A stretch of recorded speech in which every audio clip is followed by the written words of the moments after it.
Kitab Kisah Para Rasul. Pada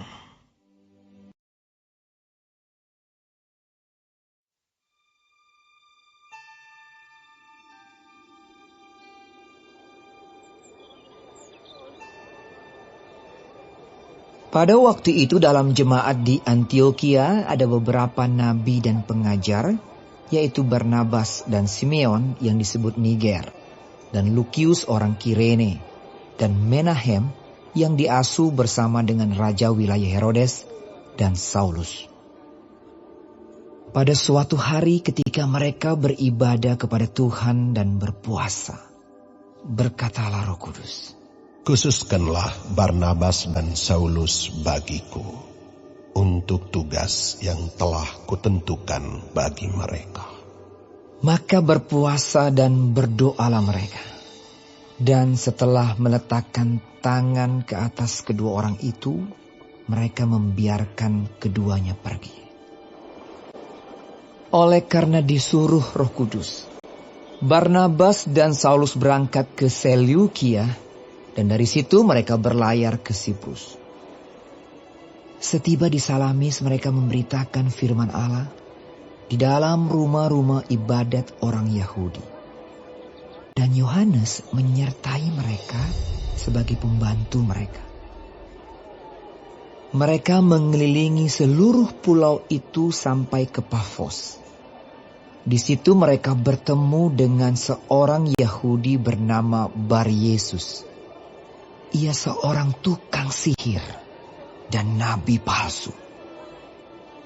Ia adalah kawan gubernur pulau itu, Sergius Paulus, yang adalah orang cerdas.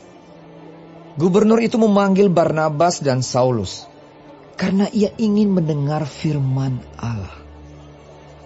Tetapi Elimas, demikianlah namanya dalam bahasa Yunani, tukang sihir itu, menghalang-halangi mereka dan berusaha membelokkan gubernur itu dari imannya.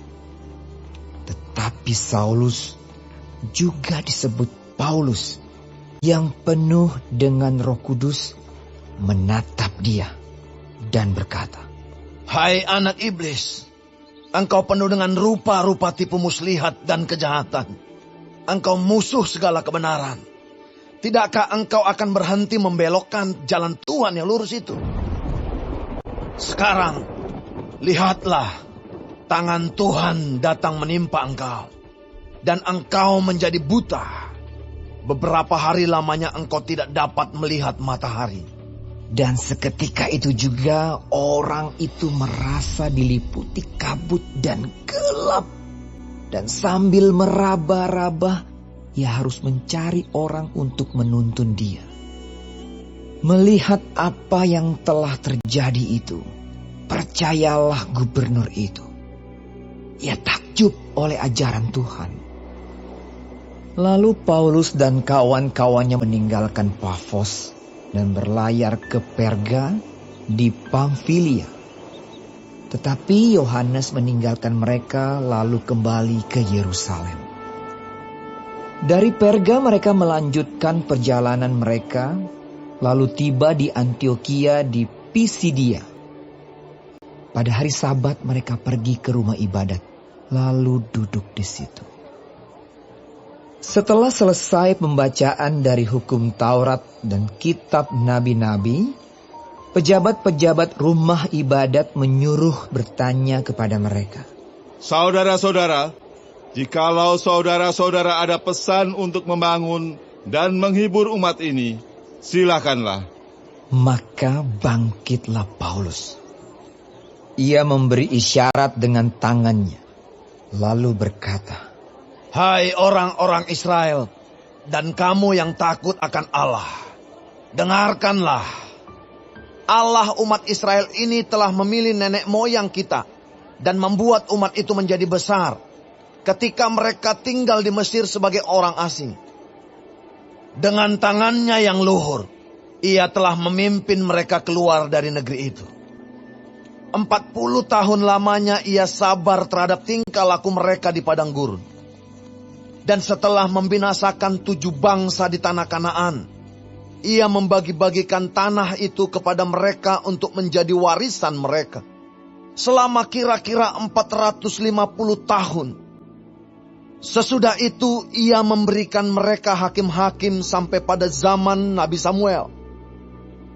Kemudian mereka meminta seorang raja, dan Allah memberikan kepada mereka Saul bin Kis dari suku Benyamin, 40 tahun lamanya. Setelah Saul disingkirkan, Allah mengangkat Daud menjadi raja mereka. Tentang Daud Allah telah menyatakan, Aku telah mendapat Daud bin Isai, seorang yang berkenan di hatiku dan yang melakukan segala kehendakku. Dan dari keturunannya lah, sesuai dengan yang telah dijanjikannya, Allah telah membangkitkan juru selamat bagi orang Israel, yaitu Yesus. Menjelang kedatangannya, Yohanes telah menyerukan kepada seluruh bangsa Israel supaya mereka bertobat dan memberi diri dibaptis. Dan ketika Yohanes hampir selesai menunaikan tugasnya, ia berkata, Aku bukanlah dia yang kamu sangka, tetapi ia akan datang kemudian daripadaku. Membuka kasut dari kakinya pun aku tidak layak. Hai saudara-saudaraku, baik yang termasuk keturunan Abraham, maupun yang takut akan Allah, kabar keselamatan itu sudah disampaikan kepada kita. Sebab penduduk Yerusalem dan pemimpin-pemimpinnya tidak mengakui Yesus. Dengan menjatuhkan hukuman mati atas dia, mereka menggenapi perkataan nabi-nabi yang dibacakan setiap hari Sabat. Dan meskipun mereka tidak menemukan sesuatu yang dapat menjadi alasan untuk hukuman mati itu, namun mereka telah meminta kepada Pilatus supaya ia dibunuh. Dan setelah mereka menggenapi segala sesuatu yang ada tertulis tentang dia, mereka menurunkan dia dari kayu salib, lalu membaringkannya di dalam kubur. Tetapi Allah membangkitkan dia dari antara orang mati. Dan selama beberapa waktu ia menampakkan diri kepada mereka yang mengikuti dia dari Galilea ke Yerusalem. Mereka itulah yang sekarang menjadi saksinya bagi umat ini. Dan kami sekarang memberitakan kabar kesukaan kepada kamu, yaitu bahwa janji yang diberikan kepada nenek moyang kita telah digenapi Allah kepada kita. Keturunan mereka dengan membangkitkan Yesus, seperti yang ada tertulis dalam Mazmur kedua. Anakku, engkau, aku telah memperanakkan engkau pada hari ini. Allah telah membangkitkan dia dari antara orang mati, dan ia tidak akan diserahkan kembali kepada kebinasaan. Hal itu dinyatakan oleh Tuhan dalam firman ini. Aku akan menggenapi kepadamu janji-janji yang kudus yang dapat dipercayai, yang telah kuberikan kepada Daud. Sebab itu ia mengatakan dalam Mazmur yang lain, Engkau tidak akan membiarkan orang kudusmu melihat kebinasaan. Sebab Daud melakukan kehendak Allah pada zamannya. Lalu ia mangkat dan dibaringkan di samping nenek moyangnya. Dan ia memang diserahkan kepada kebinasaan. Tetapi Yesus yang dibangkitkan Allah tidak demikian. Jadi ketahuilah, hai saudara-saudara, oleh karena dialah maka diberitakan kepada kamu pengampunan dosa. Dan di dalam dialah setiap orang yang percaya memperoleh pembebasan dari segala dosa yang tidak dapat kamu peroleh dari hukum Musa. Karena itu, waspadalah supaya jangan berlaku atas kamu apa yang telah dikatakan dalam kitab nabi-nabi. Ingatlah, hai kamu penghina-penghina, tercenganglah dan lenyaplah. Sebab aku melakukan suatu pekerjaan dalam zamanmu. Suatu pekerjaan yang tidak akan kamu percayai. jika diceritakan kepadamu.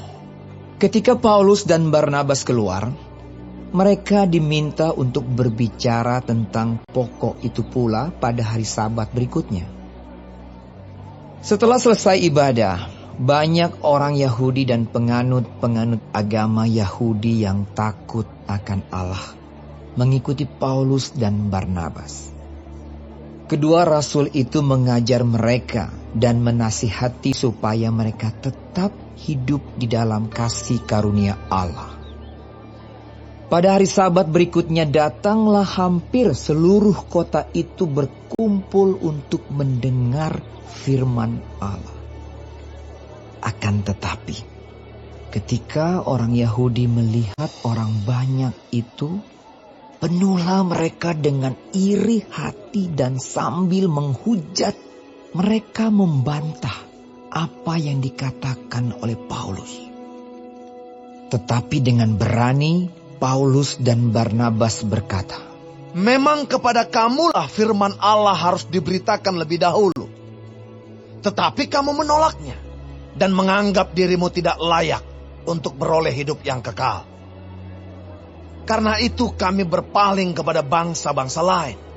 Sebab inilah yang diperintahkan kepada kami. Aku telah menentukan engkau menjadi terang bagi bangsa-bangsa yang tidak mengenal Allah, supaya engkau membawa keselamatan sampai ke ujung bumi. Mendengar itu bergembiralah semua orang yang tidak mengenal Allah, dan mereka memuliakan firman Tuhan. Dan semua orang yang ditentukan Allah untuk hidup yang kekal menjadi percaya. Lalu firman Tuhan disiarkan di seluruh daerah itu. Orang-orang Yahudi menghasut perempuan-perempuan terkemuka yang takut akan Allah dan pembesar-pembesar di kota itu, dan mereka menimbulkan penganiayaan atas Paulus dan Barnabas dan mengusir mereka dari daerah itu. Akan tetapi Paulus dan Barnabas mengebaskan debu kaki mereka sebagai peringatan bagi orang-orang itu, lalu pergi ke Ikonium. Dan murid-murid di Antiokhia penuh dengan sukacita dan dengan Roh Kudus.